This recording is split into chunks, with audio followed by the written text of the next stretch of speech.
Hi, I want to welcome in everybody today. I'm Nancy Target with the Howard County Library System. I'm glad you're all here and sharing the love tonight with us on this February 14th and Valentine's Day. We're so glad that you chose to spend an hour with us tonight. We hope it's going to be worth your while. We think it will be. Welcome to the kickoff of the 2024 season of the Business Roundtable. We usually highlight a local business owned by a person of color in Howard County. During these sessions, a business owner or entrepreneur shares their unique experiences and the challenge they encountered. Tonight, we are so excited to have Elijah Lewis, who is our first author. So we're twisting it up in 2024, and we're so glad to have him here with us. We're also so glad to have Nat Alston here with us. He is going to moderate the discussion tonight, as always. We're thrilled to have him here and to partner with the Ujamaa Business Roundtable on this event. So I'm going to go ahead and turn it over to Nat and Elijah to get us started. Welcome in. Thank you, Nancy. Thank you so much. And I want to thank the Howard County Library System for their collaboration with us with the Ujamaa Business Roundtable. For your information, as you see up here, I'm Nat Alston. I am the chair and the founder of the Ujamaa Business Roundtable. We're a roundtable of business owners and leaders in the world of business here in Howard County, as well as some of the surrounding counties. And tonight, as Nancy mentioned, we are highlighting a truly a remarkable individual. I'm going to give him a lot of accolades because I met him only about several months ago. And through this conversation, I said, you know what? We're going to break tradition because normally last year we would highlight a business, but this is very appropriate, I think, when we talk about Black History Month being in February. I want to wish everyone a happy Valentine's Day. But at the same time, when we talk about Black History Month and really people that are making an impact. This young man, when I met him and he shared with me his book and his journey, and the book that he'll highlight is The Jewels Are in Your Journey. And after reading that, again, I said, we've got to make a change. We're going to highlight this young man, and I highly recommend that once he shows you the book, and we'll put the book in the chat room, you'll hear from him and you'll then understand why I think he made a tremendous impact on me. And really, Elijah, I can't say enough about the book that you have written. So to the audience, would you share with us right now a little bit about your background in terms of your education and the beginning of your journey so we can really delve into the book and get to the questions that I have listed here. And as Nancy mentioned to our audience, if you've got any questions, please feel free to put them in the chat and the Q&A, and we'll ask those questions as we go along. So Elijah Lewis, our first time author, and welcome to our business showcase, or shall I say now, our author showcase of the Business Roundtable here. So again, welcome, and please share with us the beginning of your journey. All right. Well, thank you, Mr. Alston. I appreciate that. And thank you, Ms. Nancy, for having me on. Definitely just I'm thankful for this opportunity. First and foremost, to all those celebrating today, happy Valentine's Day and happy Black History Month as well. So a little bit about me. I am an author and motivational speaker, but my background is that I am from Baltimore, Maryland. Went to high school at Baltimore Polytechnic Institute. Then I went on to Tuskegee University, where I got my bachelor's in mechanical engineering with a minor in material science and engineering. And then I went on to Morgan State University, where I got a master's in cybersecurity. Currently, I am still working as an engineer down in Indian Head, Maryland with NAVC, which is the Navy. So I've been doing that full time since 2019. And honestly, I tell a lot of people I didn't have a lot of plans to be an author. I went to a expo and met my publisher there, and he asked me did I ever think about being an author after I bought two of his books. And at first I was a little hesitant, but after meeting with him, I felt like it was a great idea. And What led to me really writing Your Jewels in Your Journey, which I also have right here, is I really thought about some of the experiences in life that I went through. And what I have come to learn is that everything we do in life, there's a lesson or a jewel behind it. You know, like they were saying, there's a lesson in everything we do. And I really started to think about what were some of the life lessons and in the experiences that I went through. You know, because my journey wasn't the easiest, like anyone else would say. I remember, I know what it's like to be on academic probation in high school. I graduated from Poly with only a 2.58 GPA. So I have learned that the journey can be rough, but there's a lesson and a meaning in everything we go through. And my biggest inspiration was at that particular time, I felt lost on my journey. I didn't have a lot of hope in the future and where to go. But as I've gotten a little bit older and I've seen the possibilities, I know that it's not how you start, it's how you finish. And the goal that I have for everybody is to know that you can find yourself on your journey and that it is possible to be your best self moving forward and to never give up hope on that. So that inspires me to give that inspiration to other people because I don't want to have anyone else tell me they feel lost on their journey like I did. So I think that's kind of the motivating factor as to why I wrote Your Jewels in Your Journey. Great. Well, listening to you in terms of your story and you're finishing Poly at a 2 point plus GPA, what motivated you now to even pursue college? Because even though you graduated from Poly, did the idea of going to college come into your mind? And if it did, why even Tuskegee? Because you went out of state. Right. Well, that's a good point because I had always wanted to go to college. And primarily, I always wanted to go to HBCU because I just know the the power behind that camaraderie with our people. So college was always an option for me.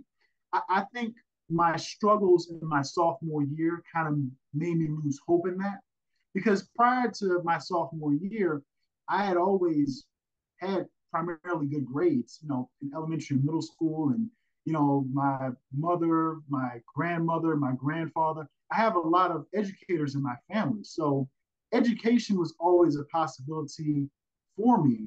But I think sometimes when you go through these periods of losing hope in yourself, sometimes you lose the sight of the goals that you had before you. And I think what really turned that around was really, I would have to say, my father, because my father, and to my mother's credit, she did her part at times as well. But my father really was the person making sure I got in certain activities that helped me, boost my resume and more importantly, boost my confidence that I had lost. So whether it was, joining the swim team, which is what my mother helped me do, or joining Amy, which is advanced in minorities in engineering at Morgan while I was at Poly, or going to the Urban Youth Racing School in Philadelphia. Things like that really helped me see that possibility again. And I think what led me to go to Tuskegee was Tuskegee was not my number one choice. Being from Baltimore, Morgan was my number one choice because while I was there at Poly, I was a part of Amy. And they were doing engineering projects with the tutors who were Morgan students. And there was a lady who used to run the program, Miss Patricia Burgess. And I just loved what Morgan had to offer as far as their engineering program. And I did get into Morgan. I didn't really get the money that I needed to go to Morgan, unfortunately. That's nothing against them because it all worked out for me with grad school. So I love Morgan to the end. But what led me to go to Tuskegee was I did go to this HBCU College Expo in like March of 2014. And I got into a lot of schools. And what my dad was really trying to persuade me was that he wanted me to see a bigger picture outside of Baltimore. Mm-hmm. I mean, Baltimore is not going anywhere. And when you're 16, 17 years old, and I had traveled different places, but when a majority of your life is in one particular place, it's hard to see beyond that place. So for me, I had been living in Baltimore since 2000. My family and I moved from Georgia in 2000 when I was 3. So that had been most of my life. So I actually did not want to leave Baltimore. I was just too afraid to be so far away at a particular for an extended amount of time. So he really put that thought process of, hey, you need to see what life beyond Baltimore is like. And what I loved about going to Tuskegee was I got a chance to see a bigger world. You know, I've connected with people from different places, whether it was Chicago, Houston, you know, California. You know, it's just great to see a place where I had never been before and meet so many people. And I realized that when I went back to Baltimore after my first semester at Tuskegee, and I just asked, hey, did anything change around here while I was going? They were like, oh no, you didn't miss anything.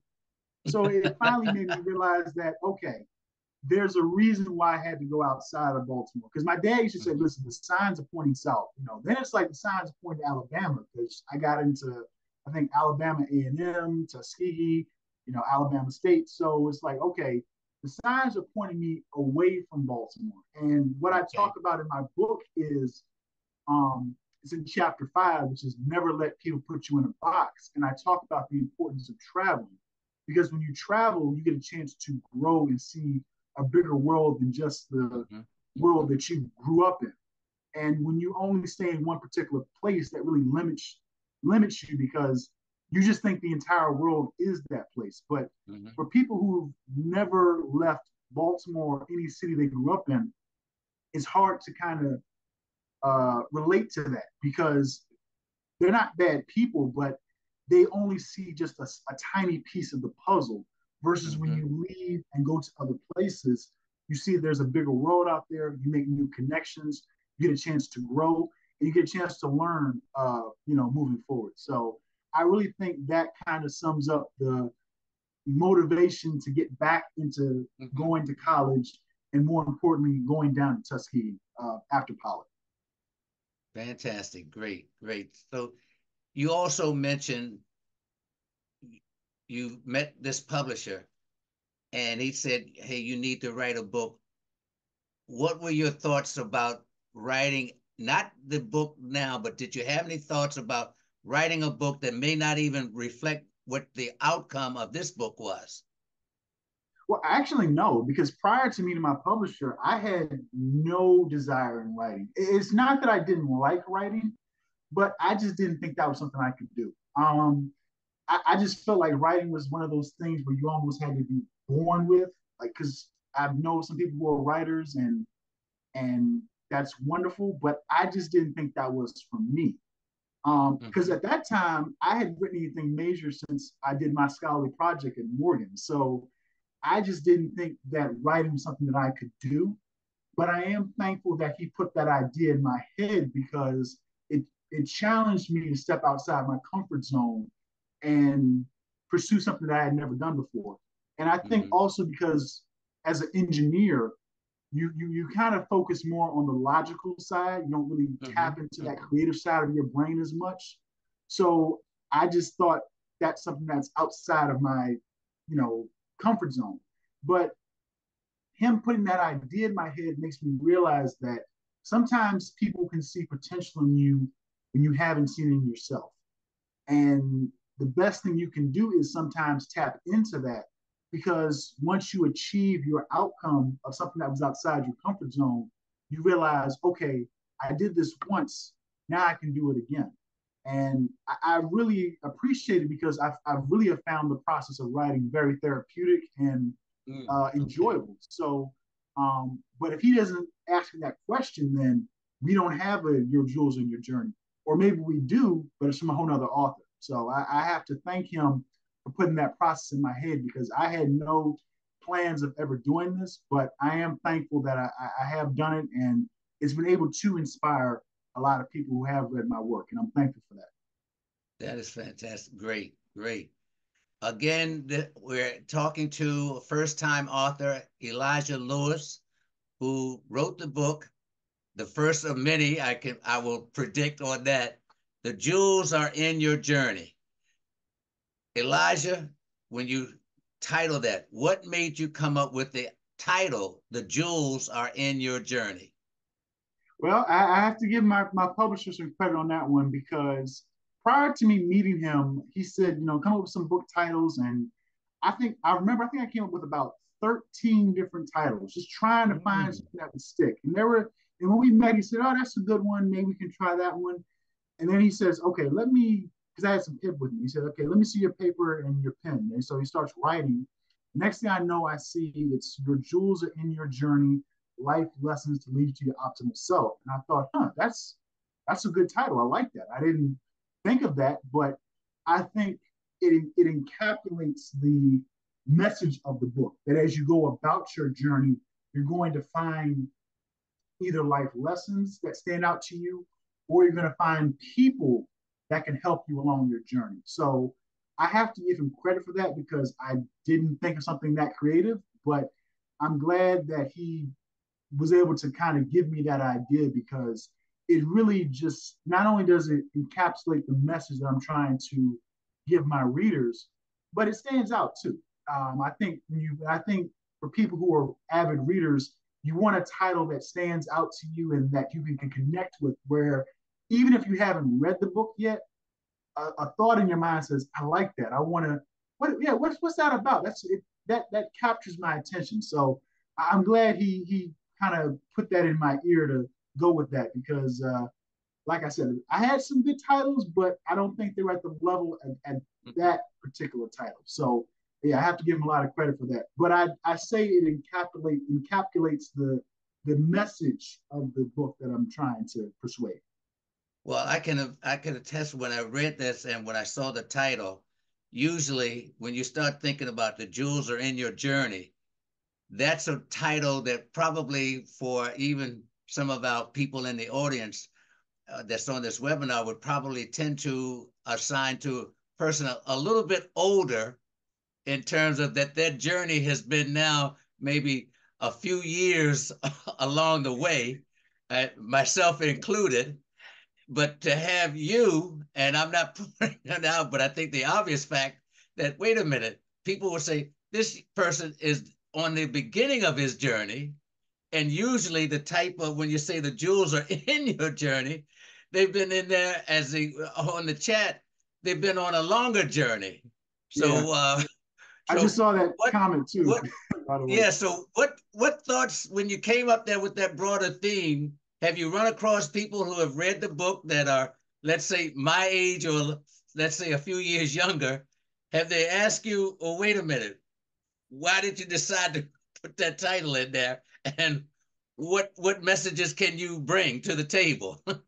Yeah, I have gotten that, and people who are older, who are my elders, who have bought the book, I first and foremost thank them for that a lot, because to your point, Mr. Alston, they really don't have to do that. I think for some elders, it's like, "Oh, that's great, young man. I like what you're doing. I want to support." For some elders, it's like it's to your point. It's like, "Well, you haven't really been here a long time." Because I tell people, I'm only 27. So people hear that, it's 27, like, okay. It's like, wait a minute. It's like, what can I learn from a 27-year-old? Like I'm 50 or 60. It's like I kind of feel like I don't need that. But I would, because it's an interesting conversation that I have with people. But I don't think there's necessarily an age requirement for wisdom. I don't, because the journey is continuing. So as we go about our journey, we're supposed to be gaining more knowledge as we go, and we can all learn from each other.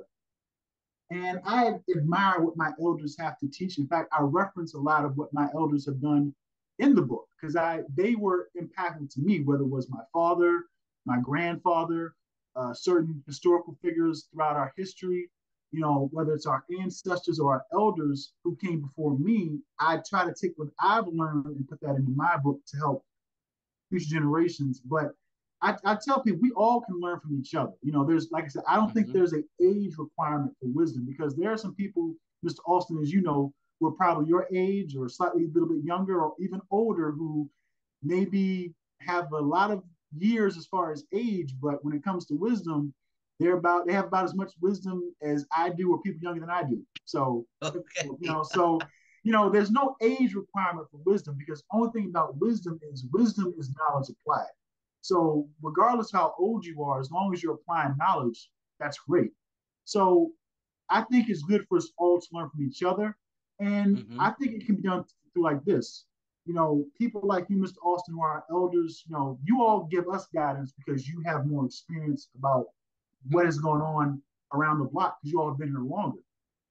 But I think when it comes to young people, I think it's important for our elders to know what's going on in the minds of our young people too, because we don't have the experience like you do. We're still trying to figure out our journey as we go through life. But I think it's important for us to lean on you guys because you guys give us guidance.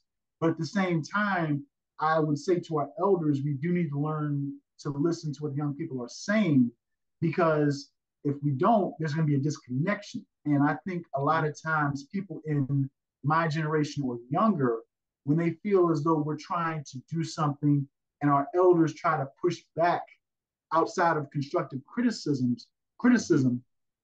I think it's in our nature to rebel at times. And the thing about our elders is, you guys know, because when you all were our age, you had that same type of reaction to your elders. Absolutely. So absolutely. If both sides can understand that, hey, one side has more experience and is trying to guide the youth, but at the same time, the youth is trying to tell, elders like, hey, this is what's going on with us now. How can you help us along our journey? Then I think it can be better. But I would tell anybody, because one of my chapters is don't let people put you in a box. Never let anybody limit your knowledge or your wisdom because of age. You're never too old to learn. You're never too young to learn. As long as you are trying to progress on your journey through knowledge, that's all that matters. I can relate to that because you remember when we were talking and you started sharing some jewels in your book. I can relate to that as a practice that I never did want to aspire to. When you said, don't let people put you in a box, I totally agree with that. Absolutely. You don't. And that's something that people try to do. At least my generation always wanted to put a person in a particular box. And I will share with you a quick example, really, using the Baltimore culture, and you probably heard it a great deal. They would always ask you, if you were from Baltimore, what high school you would go to. Yep. And they still ask that. And they even ask that even of me. And what I would do, Elijah, when a person would ask me, well, what high school did you attend? I would always say the University of Maryland. And they would look at me and think, well, wait a minute, I didn't ask. I said, that's what you're going to get, is the University of Maryland. And they say, why? You don't like your high school and all? I said, no, it's not that. It's because once I give you that, you're putting me in whatever box that you have envisioned in your mind, and I refuse to let you do that. Yep. So when I read your book and at that point, don't let people put you in a box, I said, you're absolutely right. If I put you in a box, then what am I doing? I'm limiting your ability, or what I perceive is your ability to grow. And so I totally agree with that. When you put the jewels in your book, of those jewels, give us your top 4 or 5, and then elaborate on why you put them at number 1, number 2, number 3, or number 4, and so on. Because you got people don't want to be put in a box. Then another one on, I think, page 65 said, hey, don't be around negative people. Yeah. Because they're going to drain you out of your dreams. I'm paraphrasing now. So if you had to list in order, maybe some of your jewels in order of importance and whatever, what would they be, and elaborate as to why you put them in that particular order, maybe? Okay. All right. So if I had to give you, I think, top 5, I would say the first one I would say is the greatest jewel of all is knowing that you yourself are a jewel. And I say that because that's my ultimate goal for people, is to not only have the wisdom and knowledge to go about their journey, but know who you are as a person too. You have to, as they used to say in ancient Egypt or ancient Kemet, man or woman, know thyself. So if you don't know who you are, it's hard for other people to know you. And the thing about that particular jewel is once you know that you are a jewel, the rest of the jewels line into place because you're not going to let people put you in a box, or you're going to have a role model, or you're going to stay away from negative people because you know who you are as a person. And that's why I think that's my favorite one, because if you don't love yourself, then how are you going to expect other people to love you? And I think I'm still going about that, and I think all of us are to an extent. But that's my number one jewel. Number two, I would have to say, is don't let other people put you in a box. And I'll tell you why. Because part of my journey, and also as to why I kind of struggled in high school, when it comes to not letting people put you in a box, I know what that unfortunate feeling is like because I explained this in my book. I call it my 10-year box. Unfortunately, I had the unfortunate experience when I was 6 to about 16 going on 17. I actually grew up in a cult, unfortunately. And that was really rough because people who ever gone through that experience of being in a cult or people who have been in cults, you know that a cult is a very rigid and extremely structured environment, but to a detriment because it doesn't allow you to grow or experience certain milestones. It limits your belief system because basically you're being indoctrinated. So, and that was part of the experience that I haven't really shared with a lot of people. Not that I don't think people understand it, but it's something that I don't think people just want to randomly just put out there all the time. But it did allow me, because I was so young at that time of not understanding what I was growing up in. When I played that back in my book, it gave me a sense of clarity and understanding because it's kind of hard sometimes to understand trauma. I think you can understand trauma at any age, but when you're young, you can't really process it like you do when you get older. So as I gotten older, I was really able to reflect on all that I went through. And as I was writing my book on that, I really almost had to stop and say, wow, I think I really went through a lot of stuff here in this particular time of my life. So that's why that one is so important to me because, listen, even if you don't have to necessarily be in a cult, but just that painful experience inspires me to tell people to never let people put you in a box, whether it's a person like me, if it was a religion, whatever it is, you're meant to have potential to be great, and your capabilities should be, I'm going to say limitless in quotation marks, but it shouldn't really be that. It should be whatever you want them to be. Don't let other people limit your capabilities. So that's why that one is so personal to me because of my experience through that. So that's number two. I would say number three is have a great role model, because I really have to thank the people who have gotten me to this point where I am now. Because one thing I've learned in life, it's all about relationships. And it's kind of funny because today is Valentine's Day. So perfect day to talk about relationships, and not just romantically, but the whole grand scheme of things. But the people who have helped me get to where I am today, my family, my teachers, whoever they were, I realized when it comes to success, you can't achieve that by yourself. And what also I like about that particular chapter is I actually talk about my own role model, which is my father. My father has been a great source of motivation for me. He's given me a lot of wisdom, a lot of guidance. I'm sure Mr. Alston read my book. You saw me explain that he was rough on me at times, but I did need that. Like any parent would be rough on their kids when they need them to. When they need to be. So without him, especially, I don't really have the success that I do without my father, and that's why I have to thank him for being my role model. Number four, I would have to say is appreciate the people that are there for you. Because like I said, going back to my last point, we're nothing without the people who are around us. So you always have to thank the people who were always there for you, that helped you get to where you are today. So that's definitely one.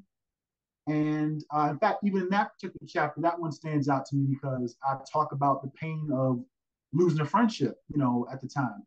Now, thankfully, the person who I've had somewhat of falling out with, we've, gotten back on good terms, but that was a tough period for me as well. And it made me understand that I had to really think about the people who are always there for me and be okay with that. And sometimes, you know, in life you do lose people, but if you are able to work out your differences, I think that's a blessing. So that's why that one is number 4. And I guess my last one, just to give you a top 5, I would have to say, because we're talking about the journey of life, never take life for granted. You know, always think, you know, I don't know, you know, whatever beliefs people have, but whatever belief system that you have, you need to thank, you know, the Most High, whoever you pray to for your life. And just know that every day we have on this earth is an opportunity to get better. Because the message that I tell people is we're human, we're not meant to be perfect,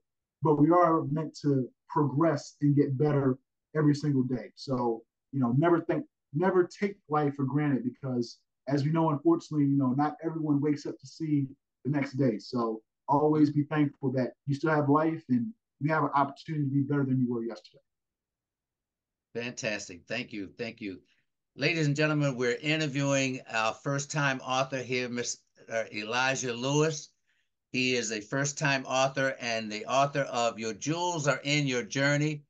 And I've got to tell you, this is a book that I would classify as a must-have. You must be able to buy this book, read it. And Elijah, I'm going to ask you too, when I say read it, you also left pages in there for people to write down their notes. What led you to do that, which I thought was very interesting? Well, again, this is why I have to thank my publisher, because, you know, as a person who's written multiple books, you know, that like he did, I noticed when I was reading his books, he had that same mentality. So when I originally wrote the book, I actually didn't have that in there. I was just going to let people read the book and that was it. So he decided to put that, he thought that would be a good idea to put in my book. And I like that because I think it allows the reader to have a connection to the book. When they can write down the lessons that they took from the book, I think that's a great thing, because, you know, you could just read a book and that's it. But I think the process of writing down what you learned and what stood out to you makes you remember it even more than just opposed to just reading the book without that. So I thank my publisher again on that. But the way I interpret it is that it allows the reader to have a connection to the book. And it allows the reader to better understand what they just read, because they can take the notes or two that stood out to them, and then they can apply that to their journey moving forward. Fantastic. Another question, and I'll also say to our audience too, if you have any questions for Elijah, please, by all means, put them in the chat. We will definitely pose your questions to Elijah so he can give an answer to those. Elijah, the other question that I have really, as a first-time author, what advice would you give to any aspiring writers who are looking to embark on their own literary journey? I would say the biggest advice that I got when I was meeting with my publisher was, he said that don't consider your reader, consider yourself. And let me explain that, because I do consider my reader, because, you know, without my readers, you know, I don't have anything with this book. But I think what he meant from that was you have to make sure your writing is genuine. Because if it's not, I think certain people are smart enough to tell whether or not a person is trying to just finesse them through their writing. So, for example, whatever you want to write about, that you're passionate about, you should write about that. If you are genuinely passionate about that topic, whether it's, you know, a self-help book, whether it's a children's book, fiction, nonfiction, whatever it is, as long as you have a passion about it, you should write about that. But you have to know who you are as a writer to do that. You know, don't just write something that you think sounds good to readers that'll capture their attention. Because, like I said earlier, I think people are smart enough to know whether or not they're being finessed when it comes to writing or a movie or whatever art form you're trying to give to them. But as long as you are genuinely trying to be yourself in your writing, the way I interpret that is, like the old saying, if you build it, they will come. was an author. I like to say, if you write it, they will read it. And what I'll tell people is, because I've gone through this experience and I understand it, certain people see your book and they say, well, that's cool, that's interesting, I might check it out later, or congratulations, and they may just walk away and they may not ever check it out. Don't beat yourself up for that, because what I've learned in entrepreneurship uh, versus, I guess a 9 to 5 is that you're not going to get every single person, but the goal is that you will get the right people for your book. So trust me, if you know who your audience is and you know who you're trying to target, the right people from that audience will come and check out your work. But as long as you're being genuine in your writing and being yourself, that's the most important step. Because once you have that, then people can appreciate that you were really being genuine in your writing and not trying to finesse them. Great. We got a couple questions coming into the chat, and I'll definitely share them with you. The first question comes from Sarah, and she says, can you share how you were able to come from a student with a low GPA to be such a go-getter today? Okay, well, thank you for the question, Sarah. I appreciate that, and thank you for tuning in tonight. Little backstory behind that. Primarily through school, I had really great grades in elementary and middle school, and sophomore year happened, and it just went down south. I was on academic probation. It got so bad. I remember Polly sent me a letter basically saying that, hey, you got to get your grades together, or you're gonna get kicked out. And I remember my dad probably could sense that something was wrong, because I remember I showed him the letter, and he remember his words were, when did you know you were failing? And I was like, well, when I got the letter, Dad, because I think I was ultimately in denial. I was trying to say, well, no, I'm fine. I can correct this. But well, do you know what led to that? Really, Elijah, excuse me for interrupting, but what led to that sudden spiral down, so to speak? I would say kind of what I told you earlier to a degree about my experience with the church that I was a part of, because it seemed like a lot of the focus was to the church that I was a part of. Like I told, some people may have missed it when I just hopped on, but when Mr. Alston was asking about some of my favorite jewels, I said, don't let people put you in a box. And I told people that in that particular chapter, I open up about my experience of growing up in a cult. And the cult that my parents and I were a part of, really looking back at it, I don't think they put the emphasis that they should on education, because they were always focused on their group, their organization, which is what most cults do anyway, because anything outside of that group is just not considered, or it's not viewed as important as what's going on inside of the group. So for me, I really put a lot of my focus on the church that I was a part of at the time, and I just lost the sense of drive and focus. As what my dad told me at the time is, he basically said your lights were out. Like, you basically lost what made you the person you were before that. And because like I said, growing up in that church, I always had predominantly good grades, but once I put more focus on that versus school, that's when the decline started to come. So getting to Sarah's question about coming from that low point, the first thing was definitely I need to get into more extracurricular activities, because that's really big for a lot of colleges. They want to see, what are you doing outside the classroom? And at the time, I only was involved in AMY, which is Advancing Minorities Interested in Engineering at Morgan State University. So I eventually had to join the swim team. I got on I was part of the Spanish club. I went to a racing school in Philadelphia called the Urban Youth Racing School. So really, that was what it was to really get my confidence going. But also, I talk about this in my book, is how the struggle can be a blessing. Going back to my experience with that church I was a part of at the time, and I eventually did leave that church before I graduated from high school, but it had gotten so bad for me, my family and I, that there was a period where we went almost a month with no electricity in our house. And that's a struggle enough. But the blessing from that was there's also no distractions. So there's no television, there's no PlayStation, there's none of that. So I would end up having to go to the library to study and do my homework. And in a way, with those distractions being gone, despite the circumstances, it allowed me to get back on track with my grades and be in a place where I hadn't been in a while. Because I think when you're in school, when you go from a student that was predominantly straight A's and doing very well to being on academic probation, it can't be a shock where you lose confidence in yourself. But I think the big three were just having people like my parents to motivate me, getting involved in extracurricular activities, and removing the distractions around me. That's what helped me get back from going from a student on academic probation to where I am today.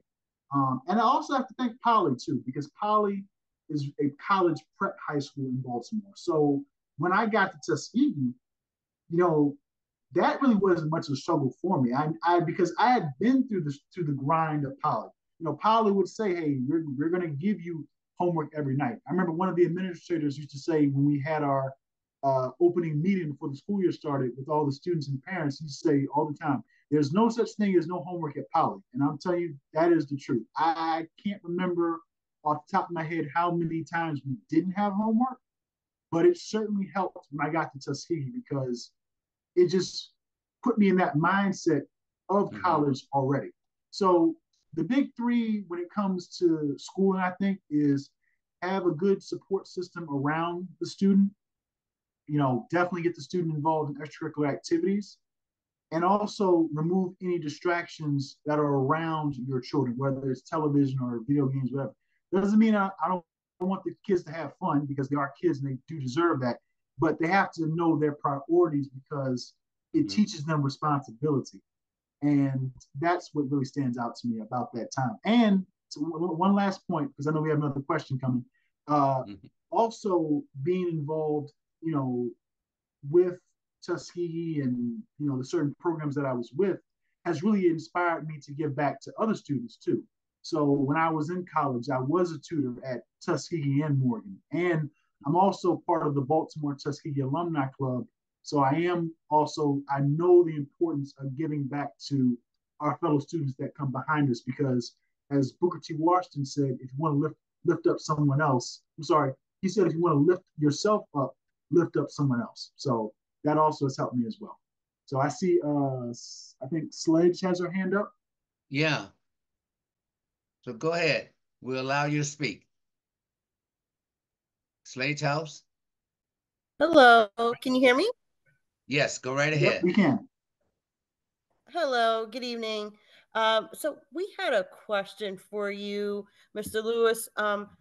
Really want to know, what made you decide to write your first book? What was that spark that led you to that? Okay, well, pleasure meeting you, Sledge. Thank you for your question. So yeah, really what inspired me was after I met my publisher at an expo, he asked me had I ever thought about writing a book. And at the time, I just hadn't done that because I didn't think I could do it. But I thought about the life lessons that I went through and how I realized that how there's a life lesson or jewel in every experience that we go through, because life is all about learning and things of that nature. But I tell people there was a period in my life through certain experiences that I've shared on our call that made me feel lost and give up a sense of hope, for the future. And I don't want that experience for anybody else in life. So that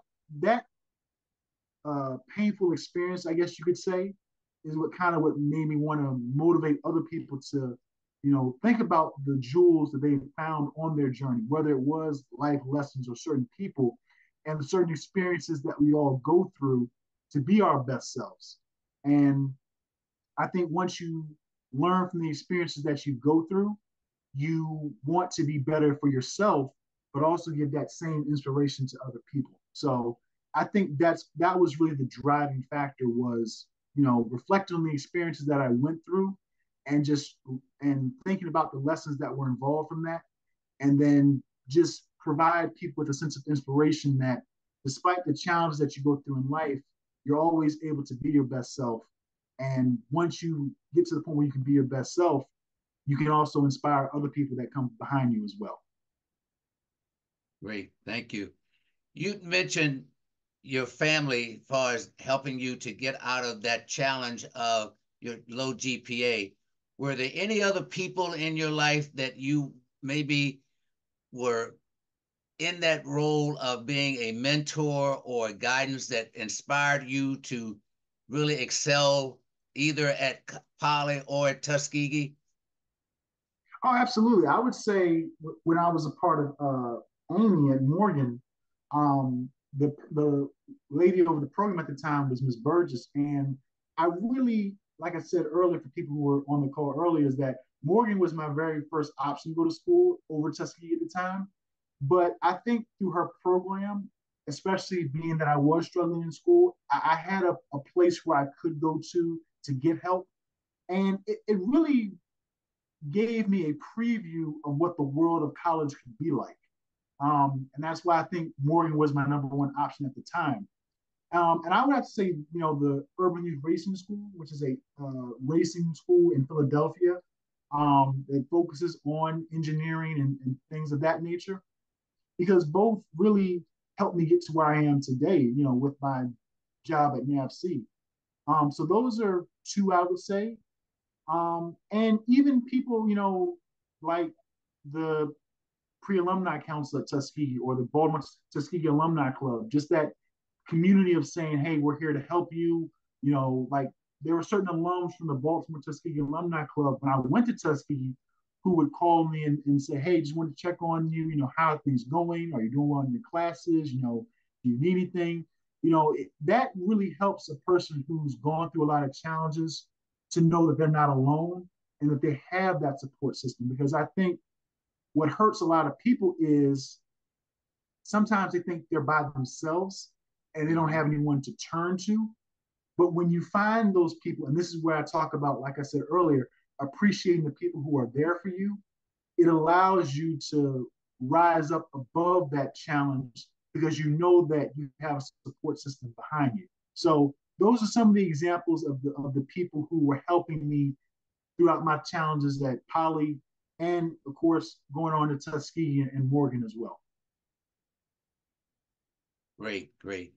Moving on, and we've got about 8 more minutes, and I got a couple other questions. Again, we're interviewing Elijah Lewis, the first-time author, not the soon to be the second or third. I know some books are coming. The author of Your Jewels Are in Your Journey.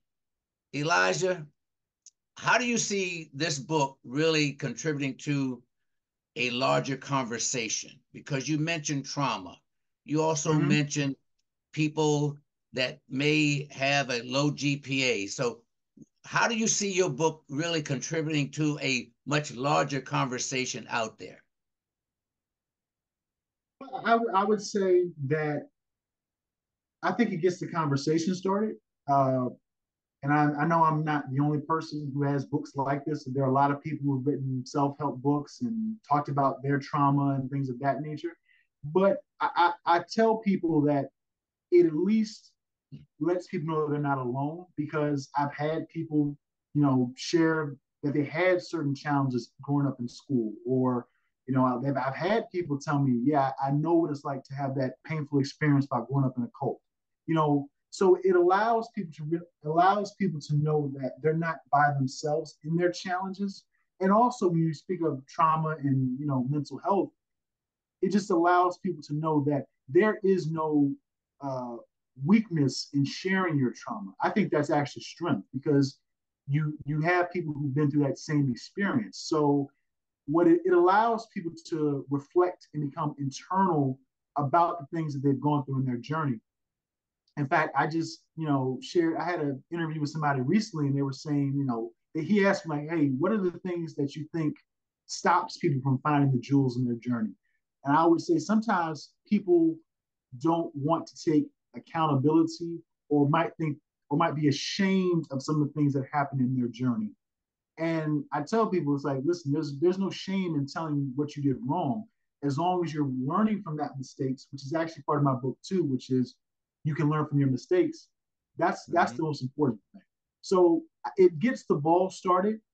In fact, to talk about a grander scheme of things, in a couple of weeks, I'll be at a well-being conference that talks about the trauma that we as African Americans have gone through since slavery. Because the big thing a lot of people don't talk about is trauma is generational.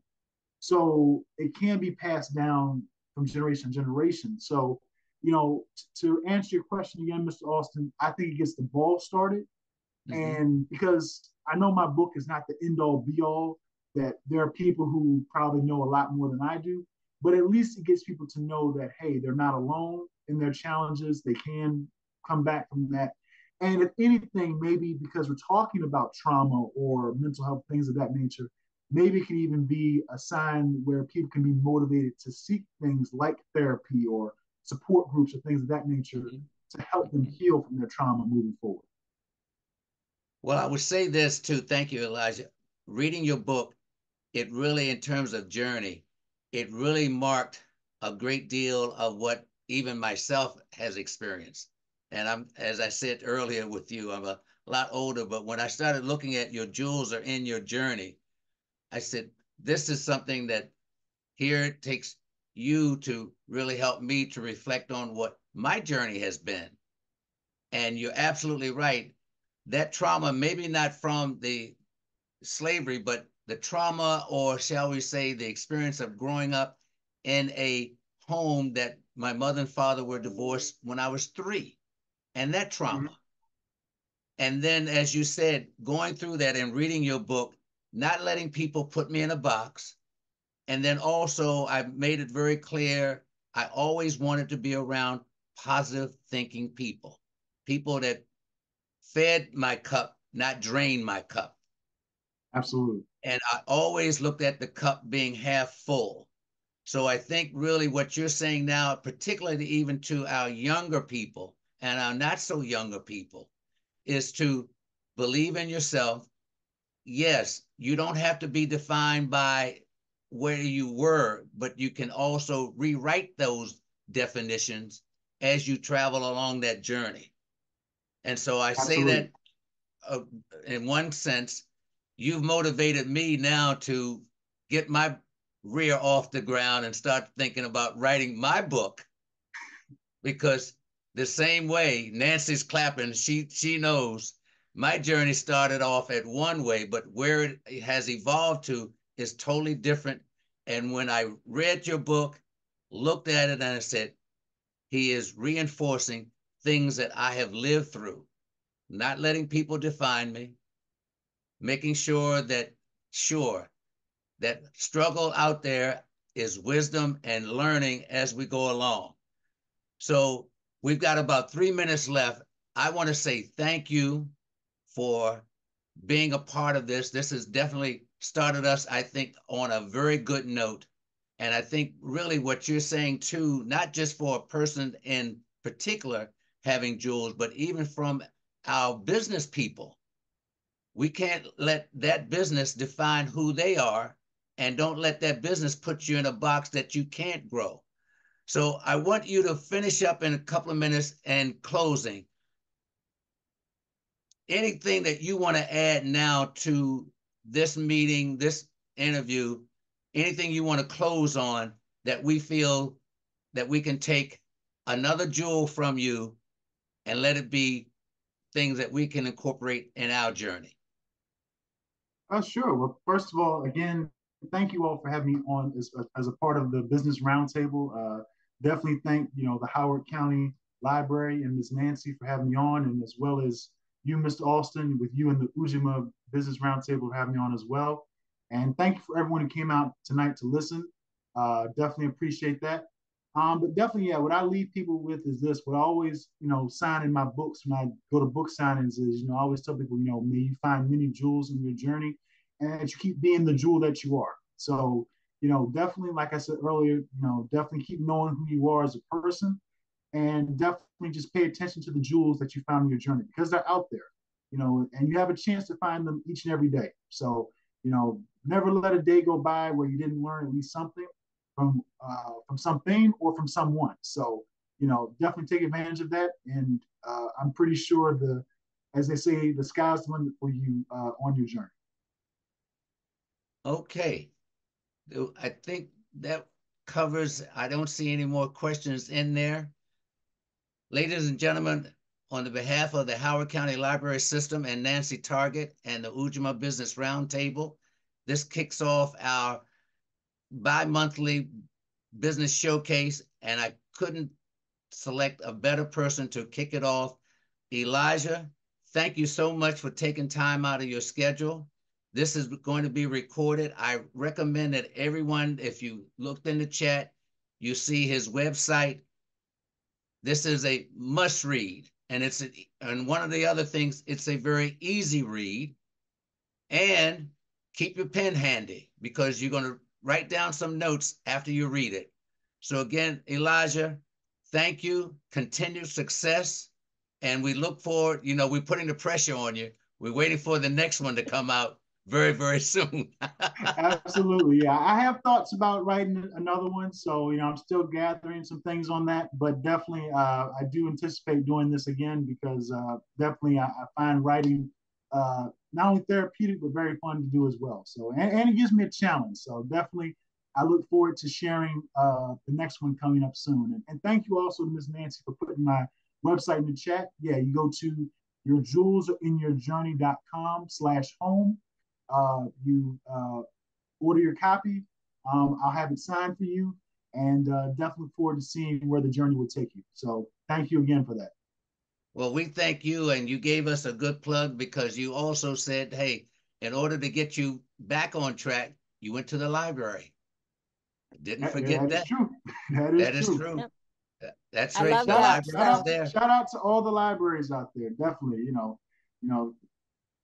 don't let the libraries go extinct. They're still out there. There's still need in 2024 for the library. Trust me. If you need somewhere nice and quiet to study, hey, that's your only reason to go to the library, go, because it can definitely help you. All right. Nancy, I'll turn it over to you. Yeah, thank you again. Thank you, Nat, and thank you, Elijah. We appreciate you both. You're both jewels. We appreciate you being here tonight with us, for sharing your story and your journey and kicking off our roundtable in 2024. But most of all, I want to thank you for reminding us that whether you're young or old, it's never too late to share your wisdom, gain more wisdom, and step outside of your box. So thank you, everybody, for joining us tonight.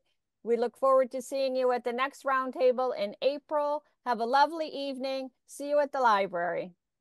And happy Valentine's Day. Yep. Thank you, everyone. And happy Valentine's Day to everyone. Thank you. Okay.